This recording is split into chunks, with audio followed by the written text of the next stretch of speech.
ব্যবসা ধরেছ নাকি মা? গয়লা ধরার ব্যবসা ধরেছে। ওই যে বসে আছে শিকারটি। কে? আমাদের রেবি নাকি? এইবার আমার মেয়ে আমার ল্যাবরেটরিকে বাঁচিয়েছে। আমি লোক চিনতে পারিনি, কিন্তু আমার মেয়ে ঠিক বুঝেছিল যে ল্যাবরেটরিতে গোয়াল ঘর বসিয়ে দিয়েছিলাম। গোবরের কুণ্ডে আর একটু হলেই ডুবত সমস্ত জিনিসটা। অধ্যাপক বললেন, মা, তুমি এই জীবটিকে আবিষ্কার করেছ তখন এই গোষ্ঠবিহারীর ভার তোমাকেই নিতে হবে। ওর আর সবই আছে, কেবল বুদ্ধি নেই। তুমি কাছে থাকলে তার অভাবটা টের পাওয়া যাবে না। বোকা পুরুষদের নাকে দড়ি দিয়ে চালিয়ে নিয়ে বেড়ানো সহজ।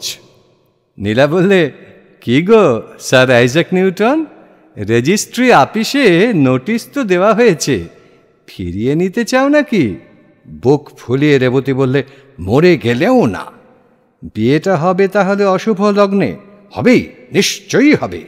সৈনী বললে, কিন্তু ল্যাবরেটরি থেকে শতহস্ত দূরে। অধ্যাপক বললেন, মা নীলু, ও বোকা কিন্তু অক্ষম নয়। ওর নেশাটা কেটে যাক, তারপরে ওর খোরাকের জন্য বেশি ভাবতে হবে না। স্যার আইজাক, তাহলে কিন্তু তোমার কাপড় চোপড়গুলো একটু ভদ্র রকমের বানাতে হবে, নইলে তোমার সামনে আমাকে আবার ঘোমটা ধরতে হবে।